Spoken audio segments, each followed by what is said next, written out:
মেজ ভাবি 2 সপ্তাহ পর পর বাবুকে নিয়ে আমাদের এখানে আসতেন আমাদের দেখতে। মা যদিও মুখ ঘুরিয়ে রাখতো, তবে বড় ভাবি খুব খুশি হতেন। মেজ ভাবি আফসোস করতেন অনেক, বলতেন, ভাবি আপনার একই হাল হয়েছে দিন দিন, আপনি এমন কেন হয়ে যাচ্ছেন। এবার আপনি জোর দিয়ে ভাইয়াকে ফিরতে বলেন, নিজের পক্ষে নিজেকে কথা বলতে হয়, কেউ আপনার দুঃখ বুঝবে না। আর ভাইয়া তো অনেক খাটলো, আর কত।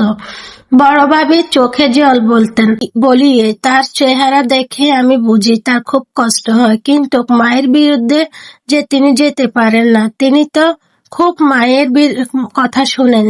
তুমি তুমি তো জানোই, মায়ের কথা শোনা নামে নিজের জীবন বিসর্জন দিয়ে দিতে হবে।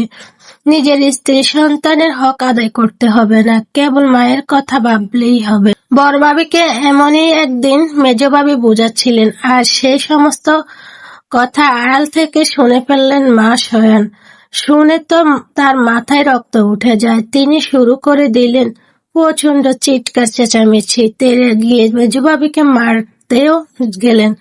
মেজ ভাবি বড় ভাবির মাথা খাচ্ছে, আর এসব শুনে বড় ভাবি ভাইয়াকে দেশে আসার প্ররোচনা দিচ্ছে। দেশে আসতেটা কি, দেশে এসে কি লাভ। বড় ভাবি প্রচন্ড ভয় পেয়ে যান। তিনি কেঁদে কেটে ক্ষমা চাইলেন, তবে মা হুকুম জারি করে দিলেন, এই বাড়িতে আর মেজ ভাবি পা ফেলতে পারবে না। মেজ ভাবি এই বাড়িতে আসলে তিনি গলায় ফাঁস নেবেন, আর তার তিল তিল করা গড়া সংসার ধ্বংসের মূল হতো মেজ ভাবি। সেদিন চরমভাবে অপদস্থ হয়ে বাচ্চাকে নিয়ে মেজ ভাবি বেরিয়ে গেলেন এ বাড়ি থেকে। এরপর মা আরেক দফা কথা শোনালেন বড় ভাবিকে। শেষে বড় ভাইয়াকে ফোনে করে কেঁদে কেটে বিচার দিলেন, কিভাবে তার বিরুদ্ধে ষড়যন্ত্র হচ্ছে সেই সব বললেন। বলা বাহুল্য, মায়ের কান্নাকাটি শুনে বড় ভাইয়া পুনরায় ভাবিকে কথা শোনাচ্ছেন। এইভাবে কোনো আনন্দ কিংবা সুখের দোলা ছাড়াই কাটছিল আমাদের আটপুরের সংসার। বাচ্চাদের নিয়ে আসলে খুবই আনন্দ হতো। মা হাসতো মন খুলে, তবে বড় ভাবি চেহারা মলিন হয়ে যে রইত। কেননা মায়ের সাথে তখন আপাও সমান তালে তাকে কথা শোনাতো। একদিন আপা বাড়িতে আছে এমন সময় ছোট ভাইয়া ফিরল ঢাকা থেকে। আমরা সকলে তো তাকে দেখে খুব খুশি হয়ে গেলাম। মা একদম তার সবচেয়ে আদরের ছোট্টকে ছেলেকে দেখে হইচই শুরু করে দিলেন। ছোট ভাইয়া জানালেন, দুটা সংবাদ আছে, একটা আমাদের খুব ভালো লাগবে আর একটা খারাপ লাগবে। মা ঢোক গিলে বললেন, খারাপ লাগবে কেন, কি করেছিস তুই?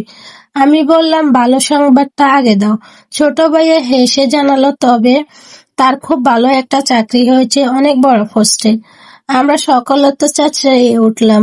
এটা একদমই অকল্পনীয় ছিল। ভাইয়া যে শেষমেশ চাকরি পাবে কিংবা করবে আমরা তো ভাবিনি। মা তো অনেকটা অশ্রুসিক্ত শুরু করে দিলেন। খানিকক্ষণ পরে দ্বিতীয় সংবাদটা জানালেন। তখন ছোট ভাইয়া জানালো সে 1 মাস আগে বিয়ে করেছে। কথাটা শুনে সকলের চেহারা মলিন হয়ে গেল।